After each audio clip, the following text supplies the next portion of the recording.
श्री जगन्नाथ महाप्रभु के भक्त श्री सदन कसाई। सदन कसाई जो थे वो मांस बेचते थे, यही उनका काम था। एक बार ऐसे तराजू में तोलते थे मांस को, तो जब मांस का विक्रय कर रहे थे तो उनको पता नहीं चला, वो भार की जगह शालिग्राम जी को रखते थे। लेकिन कीर्तन उनको बड़ा प्रिय था, कीर्तन करते हुए मांस बेचते थे। बताओ, ऐसा उनका स्वरूप। एक बार एक महात्मा वहां से निकल रहे थे, तो महात्मा ने जैसे ही देखा, वो तो देखते ही पहचान गए, मुंह पे कपड़ा रख करके जा रहे थे, तो देखा कि ये तो शालिग्राम जी हैं। तुरंत, अरे तुम क्या कर रहे हो, बहुत बड़ा पाप है, ये तो साक्षात शालिग्राम जी हैं। उसने कहा महाराज मुझसे गलती होगी, मुझे तो पहचान है नहीं। बोले लाओ इनको, मुझको दो। शालिग्राम जी ले लिए महाराज, जाकर के शुद्ध नदियों के जल से स्नान कराया, पंचामृत स्नान कराया, इत्र लगाया, चंदन लगा करके चांदी के सिंहासन पर बैठा के माला पधरा दी, ठाकुर जी का कीर्तन, बढ़िया खीर बना के भोग लगाई, और खूब रोए महात्मा। बोले कि नाथ आप भी कहां के कसाई के यहां बैठे थे, अब आप विराजो, प्रेम से रतन सिंहासन पर विराजो। ठाकुर जी विराज गए। रात्रि को महात्मा के स्वप्न में आए, और स्वप्न में आकर के बोले सुनो, सुबह होते ही हमको ले जाओ और हमको वो सदन कसाई के पास छोड़ के आओ। महात्मा बोले वहां प्रभु मांस बेचता है, वो आपको तोलता है, तोलने के लिए भार बना करके रखता है, आप उसके यहां क्या करेंगे। ठाकुर जी कह रहे हैं हम जितना कह रहे हैं उतना करो बस। बोले नाथ ये तो वेद विरुद्ध हो जाएगा, ये तो शास्त्र विरुद्ध हो जाएगा, मैं आपको कैसे वहां छोड़ के आ सकता हूं। आपको वहां क्या सुख मिल रहा है, वो शुद्ध नहीं, पवित्र नहीं, उसका स्थान अच्छा नहीं, मांस विक्रय करने वाला व्यक्ति, महापापी व्यक्ति, वहां क्यों जाना है आपको। ठाकुर जी बोले कहीं पर हमको स्नान करने में सुख मिलता है, कहीं हमको सिंहासन पर बैठने में सुख मिलता है, कहीं भोजन करने में सुख मिलता है, कहीं माला पहनने में सुख मिलता है, सदन कसाई के हमको लुढ़कने में सुख मिलता है। उसके तराजू में जब वो तराजू से तोलता है तो हम इधर उधर लोटपोट होते हैं, हमको उसमें बहुत आनंद आता है, हमको छोड़ के आओ उसके पास ही। और वो मांस विक्रय करता है, चलो जो भी है, लेकिन जब उसके यहाँ तोला जाता है और वो तोलते समय हम लुढ़कते हैं तो वो कीर्तन गाता है, वो मुझे बहुत अच्छा लगता है, मुझे उसके पास छोड़ के आओ। न जाने कौन से गुण पर दयानिधि रीझ जाते। सदन कसाई के पास महात्मा वापस आ गए और आकर के शालिग्राम जी देने। सदन कसाई बोलो नाथ यहाँ क्यों ले आए इनको दोबारा, यहाँ तो मांस बिकता हूं मैं, बहुत गंदा स्थान है ये। बोले धरो इनको अपने पास ही। ठाकुर जी रात में स्वप्न में आकर के कह के गए कि उनको तुम्हारे संग ही रहना है। हाथ पांव कांपने लगे, नेत्रों से अश्रुधार गिरने लगे सदन कसाई के। मन में विचार करते हुए कहता है कि मैं इतना पापी, इतना गंदा इंसान, और ये ठाकुर जी मुझसे मिलने के लिए मेरे पास चले आए। मैं इनके लिए इतना भी नहीं कर सकता कि ये दूषित काम ना करूं। ज्यादा से ज्यादा क्या होगा, भोजन ही तो नहीं मिलेगा मुझे, धन ही तो नहीं कमाऊंगा, लेकिन इससे बड़ा और धन क्या चाहिए कि ठाकुर जी मेरे से मिलने के लिए व्याकुल हो रहे हैं। उसी समय सदन कसाई ने अपनी दुकान बेच दी, सब काम बंद कर दिए और बस अपने ठाकुर जी के लिए जीवन जीने लगा। आप मुझसे मिलने के लिए तड़प रहे थे नाथ, अब मैं तड़पूंगा आपसे मिलने के लिए, मैं आऊंगा आपसे मिलने के लिए। और निकल पड़े सदन कसाई जगन्नाथपुरी की ओर। पूछा लोगों से कहां है पुरी, लोगों ने दिशा बता दी। बोले वहीं विराज रहे हैं जगत के नाथ, वहीं विराज रहे हैं साक्षात नंदन नंदन। एक सदन कसाई निकल पड़ा जगन्नाथपुरी की यात्रा पर। बस बार बार उसके मन में एक ही भावना आती है, आप मेरे से मिलने के लिए तड़पे थे, आप मेरे पास रहने के लिए तड़पे थे, मैं आऊंगा आपसे मिलने के लिए। और निकल पड़ा। कीर्तन की टोलियां जा रही हैं, वैष्णव जन नाचते गाते हुए जा रहे हैं। जैसे जैसे वैष्णवों की टोलियां और कीर्तन की टोलियां निकलती हुई देखे सदन कसाई, उसका मन हो कि मैं भी चला जाऊं। तो जो लोग पहचानते थे वो लोग कह देते थे अरे कसाई है ये, तो सब लोग उसको कहते भाई तुम हमसे दूर चलो, हमारी टोली में चलोगे, हमारे संग बैठ के खाओगे पियोगे, हम सब अपवित्र हो जाएंगे। जिस मार्ग पर सब लोग चल रहे हैं सदन कसाई उस मार्ग से उतर करके चल रहे हैं। कहीं मैं इस मार्ग पर चलूंगा, मेरे चलने से मार्ग अपवित्र हो जाएगा। और स्मरण कर रहे हैं महाप्रभु श्री जगन्नाथ जी का। सदन कसाई चलते जा रहे हैं, एक मार्ग से उतर करके चल रहे हैं, निष्ठुर मार्ग पर चल रहे हैं, और बस स्मरण कर रहे हैं श्री जगन्नाथ महाप्रभु का।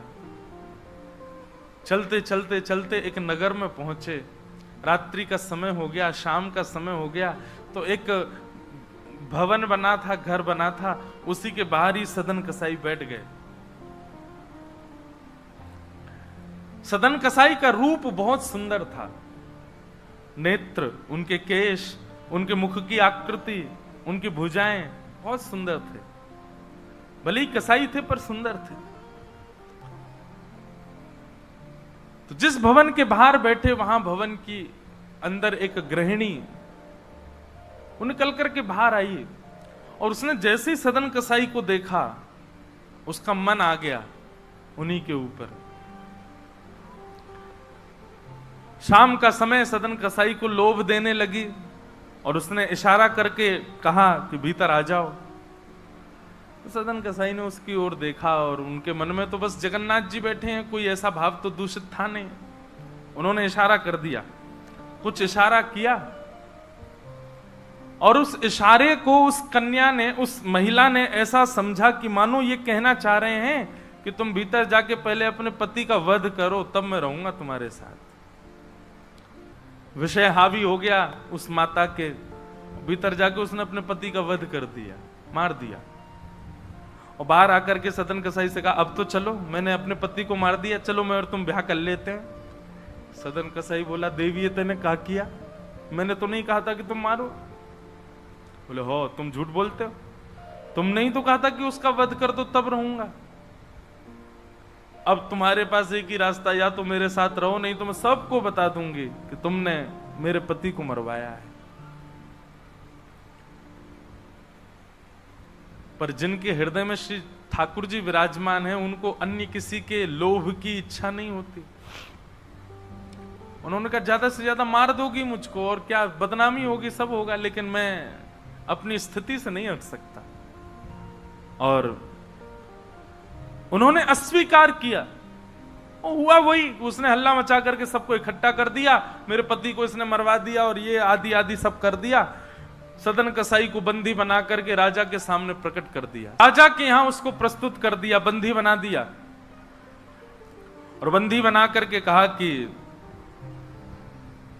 आप स्वीकार करते हैं कि आपने ये अपराध किया है इनके पति को मारने का? सदन कसाई कुछ नहीं बोला। बोले, क्योंकि पक्ष तो पूरा उन्हीं की तरफ जाने वाला, मैं कितना भी मना करूं, मैं सफाई क्या दूंगा, मैं कैसे प्रस्तुत करूंगा, मैं विवाद कैसे करूंगा? वैष्णव का स्वरूप होता विवाद में नहीं पड़ता। वो चुपचाप खड़े रहे, बस मुस्कुराते रहे। बोले, अब सत्य तो ठाकुर जी जानते हैं, मैं अब आपको कैसे बताऊं कि मैंने नहीं किया। मैं कहूं कि मैंने नहीं किया तो मेरे पास कोई प्रमाण नहीं है ना देने का कि मैंने नहीं किया। और प्रमाण देने के लिए, इकट्ठा करने के लिए, इतने प्रपंच में पढ़ने के लिए मैं नहीं निकला हूं। मैं तो जगन्नाथ जी से मिलने के लिए। आपको जो दंड देना है, बस मृत्यु दंड मत देना, बाकी जो दंड देना है दे दो, मुझे जगन्नाथ जी का दर्शन करना है। राजा ने सदन कसाई की बात तो मानी कि मृत्यु दंड तो नहीं दिया, पर कहा कि जिन हाथों से तुमने उस व्यक्ति का वध किया, उन हाथों को हम काट देंगे। सदन कसाई बोले, मैंने एक बार एक कथा में सुना है कि श्री जगन्नाथ जी की भी भुजा नहीं है, लो काट दो। जैसे मेरे स्वामी वैसा मैं, और अपनी दोनों भुजाएं आगे कर दी। मेरे स्वामी भी तो ऐसे ही रहते हैं। सदन कसाई ने अपने दोनों हाथ आगे किए, और राजा के दूतों ने उनके हाथ काट दिए।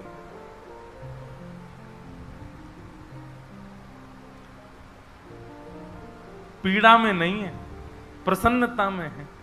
आंसू तो निकल रहे हैं नेत्रों से, पर प्रसन्नता के आंसू हैं कि नाथ, आपने किसी रूप में तो मुझे स्वीकार किया। चलते जा रहे हैं, रक्त बह रहा है दोनों तरफ से। बस रास्ते में एक ही प्रार्थना कर रहे हैं, नाथ, है तो ये शरीर ही, और यही माध्यम है मुझे आपके दर्शन का। इसमें जो ये पीड़ा हुई है, जो रक्त संचार हो रहा, रक्त जो निकल रहा है, बस इससे केवल ठाकुर जी इतना रक्त बचने देना भीतर कि मैं जगन्नाथपुरी पहुंच जाऊं, आपका दर्शन कर लूं, उससे पहले मेरे प्राण ना निकल जाए। और चलते जा रहे हैं। जैसे ही श्री क्षेत्र में उन्होंने प्रवेश किया, और जैसे ही प्रवेश किया, ब्रह्म वेदी पर श्री जगन्नाथ जी झूमने लगे। पुजारियों ने जाकर के कहा, महाप्रभु जी आज्ञा करें, आप इतने प्रसन्न क्यों हैं? बोले, मेरा एक भक्त आया है, वो बेचारा बहुत कष्ट में है, आप लोग तुरंत पालकी लेकर के जाइए और उसको लेकर के आइए यहां पर।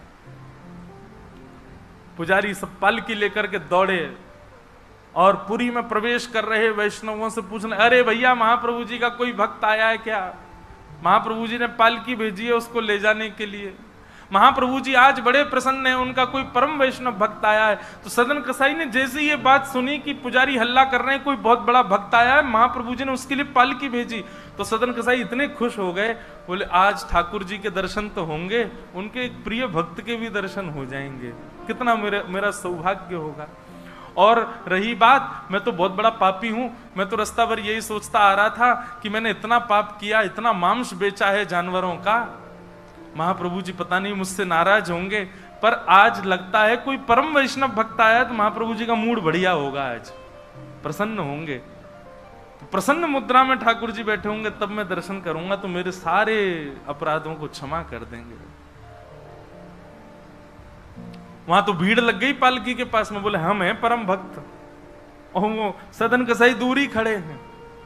बोले इनमें से कोई होगा जो पालकी में बैठेगा, आज पहले उसको प्रणाम करूंगा, फिर महाप्रभु जी को करूंगा। वहां तो इतनी भीड़ लग गई कि पंडा पुजारी पालकी लेके जान बचा के भागे वहां से, क्योंकि सबको लगता है कि हमसे बड़ा भक्त तो कोई है ही नहीं।